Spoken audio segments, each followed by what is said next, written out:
A community in mourning. We're learning more about the victims from the attacks at Planned Parenthood. The same day, the suspected gunman is advised in court.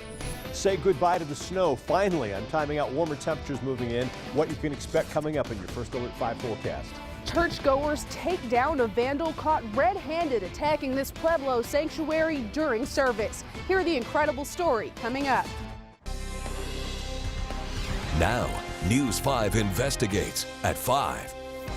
Good evening, everyone, and thanks for joining us here on News 5 at 5 on this Monday. I'm Rob Quirk. And I'm Lisa Leiden. We start tonight with new developments following Friday's deadly shooting at Planned Parenthood in Colorado Springs. Our community continues to mourn the 3 lives lost in that attack as the suspected gunman makes his first appearance in court.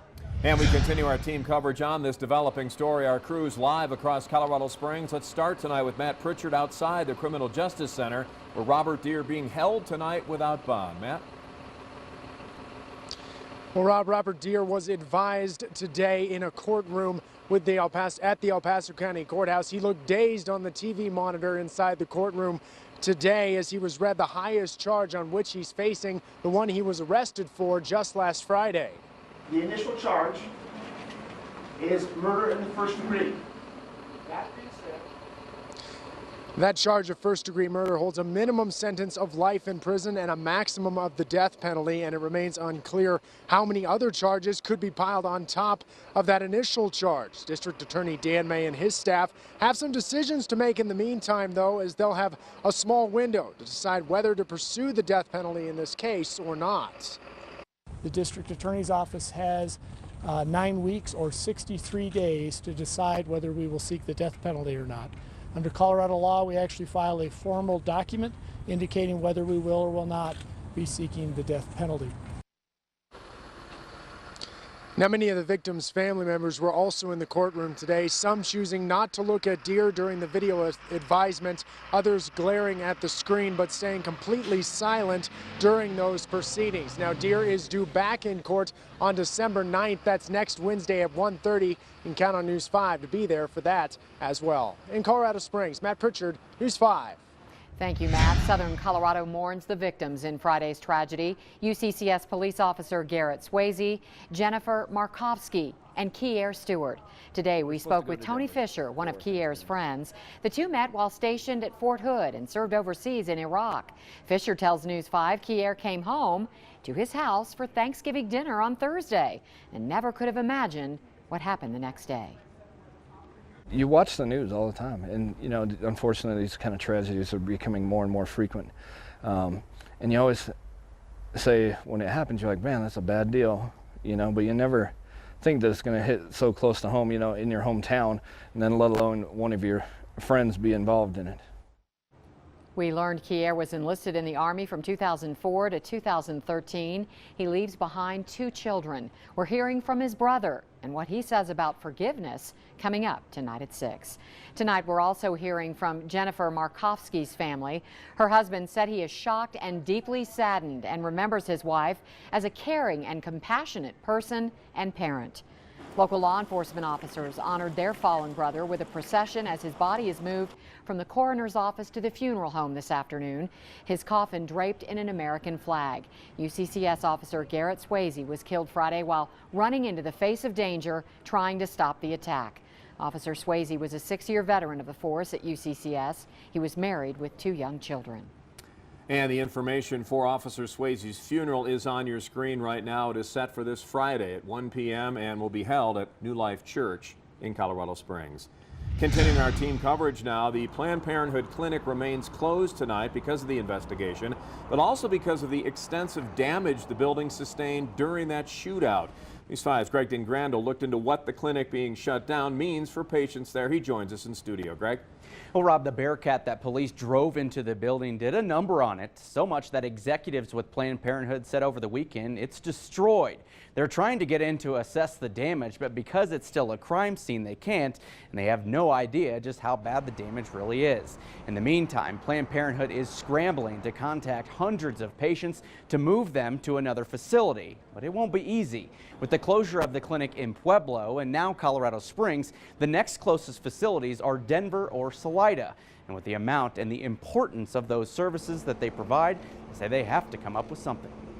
Reproductive health care is not something that you can put off for weeks and weeks. If you need birth control, you need birth control.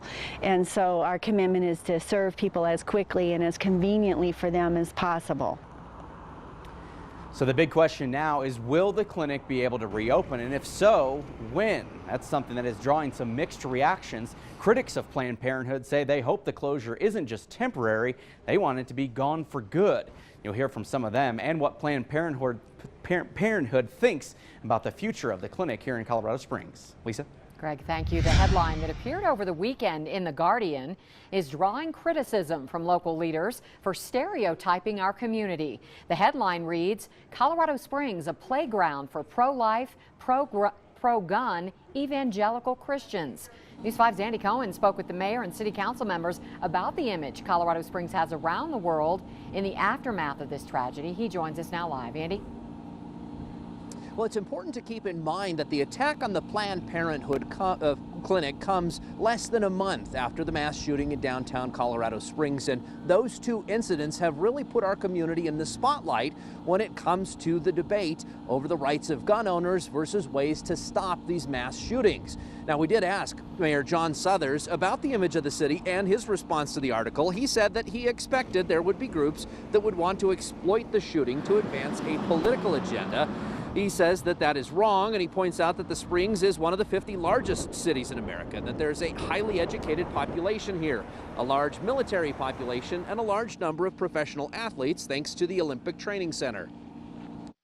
To suggest that just because we have people of faith here, or we have people who are engaged in a debate about constitutional rights, that somehow that led to these senseless acts is really preposterous. One of the true heroes of this was a local pastor who happened to work for the police department at UCCS. And this man had come to Colorado Springs because of one of our great assets, the Olympic movement that's here, and gotten involved with law enforcement and gotten involved with his church. And then he comes in and gives his life protecting the people at Planned Parenthood. That's Eli Bremer there speaking about the fallen officer, Swayze. He said, Bremer, a former Olympian and former head of the El Paso County GOP, he took to Facebook over the weekend to vent his frustration over that Guardian article in particular. Now, coming up on our next report at 6 o'clock, we did also speak with the Colorado Springs Diversity Forum. Now, it's that group's mission to promote and celebrate diversity and inclusion in the community. We're going to get their take on all of this in our next report. Andy Cohen, News 5. Our coverage on the Planned Parenthood attack continues tonight at 6. Our Bill Folsom talking with businesses near the crime scene that are now back open. But for hours, they were sheltered in place with their customers. We'll hear more from those business owners coming up on News 5 at 6. Count on News 5 to follow this developing story both on air and online at KOAA.com. Well, new at 5, both Penrose and Memorial Hospitals on lockdown this afternoon after police say a potential threat was made toward a patient at Penrose. This all started just after 11. Penrose went into lockdown as police searched for a man reportedly making a threat. Then someone said they saw him at Memorial, where police searched that hospital. It was on lockdown for about an hour. They eventually detained the man in the parking garage. He was questioned but not arrested. Still, the unknown made for some scary moments for one visitor waiting outside to see her daughter. A bunch of cops raced to the back, and I was talking to my sister on the phone because my sister's up there with my daughter, and she's like, yeah, you can see all the cops down here. During both lockdowns, the hospitals were taking patients, but no one else was allowed to enter or leave the facility. Still not clear what that potential threat was.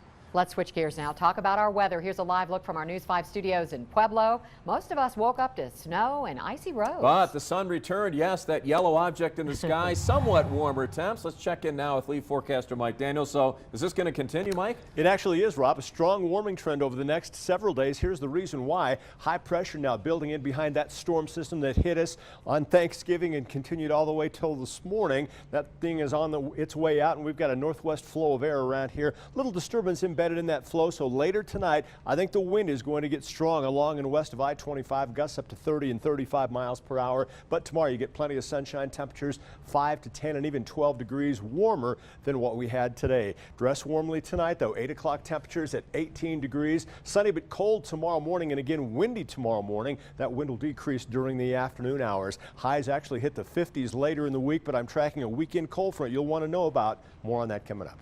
New information now. The former manager for the Cascade and Arabian Acres water districts formally sentenced. Terry Malcolm pleaded guilty in September to stealing more than $1 million between 2007 and 13.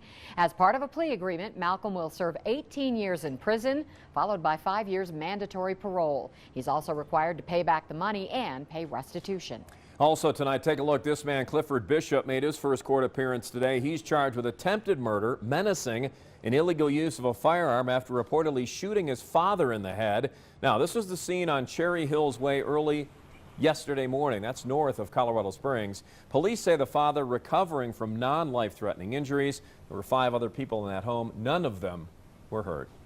Well, new at 5, some Pueblo churchgoers, they had quite an adrenaline-filled Sunday after a man threw rocks through their windows during service yesterday. Visitors and members of the Belmont Baptist Church went after the man, took him down before police arrived. News 5's Jesse Mitchell joins us live now from the church. So what happened, Jesse? Well, this isn't the first time Belmont Baptist has been targeted. Someone's been throwing rocks at the church for the past 4 months, but this time they caught him in the act. It's the first time anyone was inside at the time, and one of the rocks went through the window to a children's classroom filled with young learners. Their teacher, the pastor's wife, was standing right next to the window when it happened. One child was hit by one of the rocks with a glancing blow. They all ran into the sanctuary, then a group headed out to find the man. Pastor Tim English spotted him and gave chase, which led them to a secluded wooded area. I was trying to engage him to get him to slow down so that he might not get away or whatever, was my initial thought. And then I'm thinking, well, what if this guy has a gun? I don't, you just don't know. In fact, the man did have a box cutter, which he used to slash the face of one of the church visitors tackling him. He had to get 7 stitches, and when talking to 23-year-old Christopher Rasmussen, he admitted to the vandalism and said he wants all Christians dead because he believes in the Norse mythological gods Thor and Odin. He's listed as homeless and is now charged with felony menacing, assault with a deadly weapon, and criminal mischief. Coming up at 6, hear about some of the visitors and their specific skill set that helped take him out. Live in Pueblo, Jesse Mitchell, News 5. Still to come, helping soldiers with traumatic brain injuries. Why doctors say airlifting them can actually cause more harm than good. That's coming up in tonight's Your Healthy Family. And off the road, we'll let you know what caused this bus crash in Virginia. That's after the break, right here on News 5 at 5. New tonight, speed is a factor in this bus crash in Virginia that injured 36 people, 1 person in critical condition. Virginia State Police say the charter bus overturned last night on a highway ramp near Richmond. The driver charged with reckless driving. Most of the people on the bus were college students returning to school at the end of the holiday weekend. Developing tonight, jury selection underway in the trial of one of 6 Baltimore police officers charged in the death of Freddie Gray. Following up for you tonight, Gray died while in police custody. His death sparked widespread protests and rioting in Baltimore. Officer William Porter facing charges that include manslaughter, assault, and reckless endangerment. Mike Daniels with First Alert 5. Beautiful viewer photo to share with you. This is from the Cherokee Ridge Golf Course in Colorado Springs. No golfing this week. Putters will be powders until all that snow starts to melt. Live look right now in Pueblo. Mostly clear skies over the Steel City. That's the 4th Street Bridge off in the distance. Live look in Colorado Springs. That's Austin Bluffs. A lot of traffic on the highways and byways across El Paso County right now. Live look in Manitou Springs. Still a couple of icy patches in some areas, so be real careful again on those side streets. Finally warmed up a little around here today. Finally made it above freezing. 33 in both Colorado Springs and Pueblo. Morning lows into the single digits and 12 degrees in Pueblo. These are updated 5 o'clock temps. Teens and 20s across all of the News 5 viewing area. Canyon City, one of the warmer spots. 29 there. Also 29 in La Junta. We're 20 27 in the Springs. Pueblo right now, current temperature of 26 degrees. Wind is going to fire up later tonight and continue through tomorrow morning. Here's what happens at 9 o'clock tonight. Wind really not too bad. I think it's going to be between 11 o'clock and midnight when that wind really starts to kick in across our area. It'll be predominantly out of the northwest. These are sustained wind speeds at 1:30 tomorrow morning. So again, many of us will get a windy wake-up call with that strong wind blowing. The wind at 7 o'clock tomorrow morning with gusts up to 30 and 35 miles per hour. Strongest wind along and west of I-25, and you can see by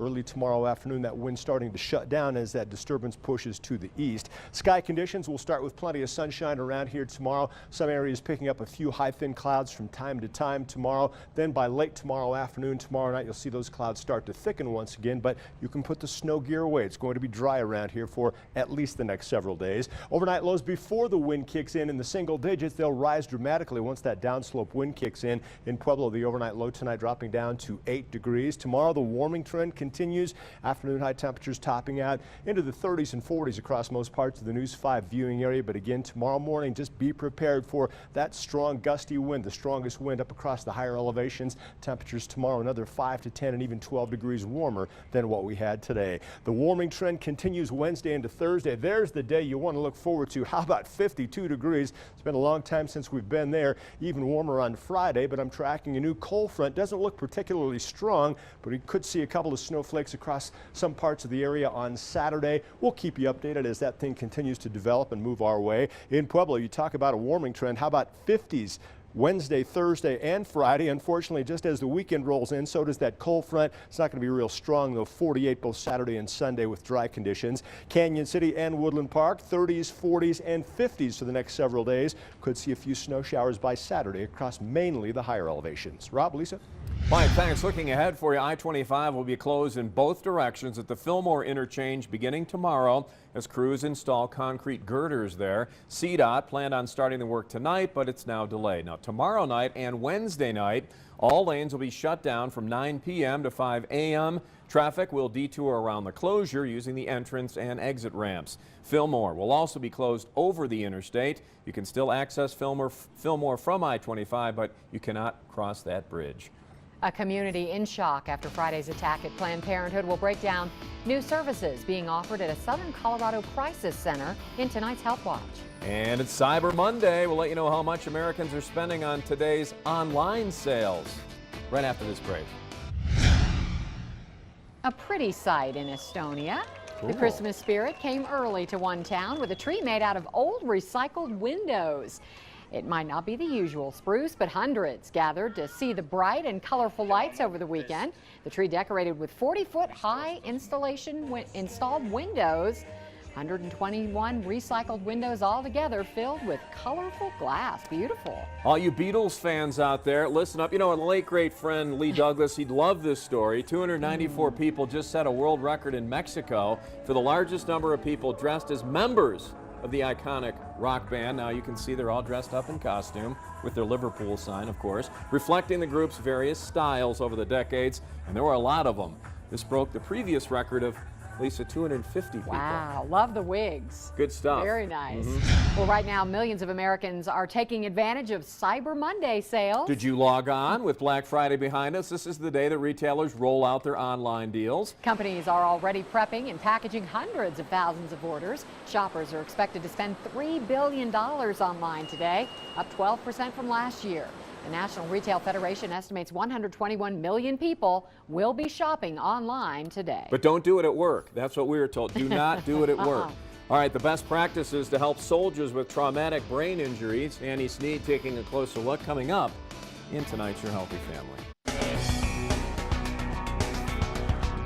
Welcome back. I'm Annie Sneed. In tonight's Health Watch, we continue our coverage of Friday's shooting. A community crisis center is now set up for those directly impacted by the shooting. It's inside the Mortgage Solutions Financial Center off of North Nevada Avenue. The center is offering referral services and resources to people who were in the area at the time of the shooting. And in tonight's Your Healthy Family, airlifting soldiers who have been subjected to traumatic brain injury could cause more harm than good. Researchers from the University of Maryland conducted the study using rats who were affected by traumatic brain injury or TBI. For 6 hours, the rodents were exposed to lowered air pressure similar to conditions used during military air evacuations. Oxygen was also given to restore oxygen levels back to normal. The low air pressure decreased cognitive function long term and increased inflammation of the brain and brain tissue loss. According to experts, nearly a quarter of all evacuated soldiers have suffered head injuries. For more health stories, you can always head to yourhealthyfamily.com. Robin, Lisa? Annie, thank you. Here's several stories we're working on for News 5 at 6, continuing coverage on the Planned Parenthood attack. We're speaking with business owners near the crime scene that are now back open. Hear their reaction tonight at 6. And a busy holiday weekend at DIA. We'll let you know how many passengers passed through the gates on Thanksgiving. But first, let's check in with Mike one last time. Clear and cold tonight. Those lows will actually start to come up once that downslope wind kicks in. But again, the main story is going to be windy and cold tonight. Overnight lows drop down into the single digits and teens many areas. Tomorrow, blue skies, sunshine. Wind really tapers down during the afternoon hours. Afternoon high temperatures top out into the 30s and 40s across most parts of the News 5 viewing area. Right back to you guys. Thank you, Mike, and thanks for watching News 5 at 5. We'll see you back here at 6 right after nightly news. Coming up next, your local news always on KOAA.com.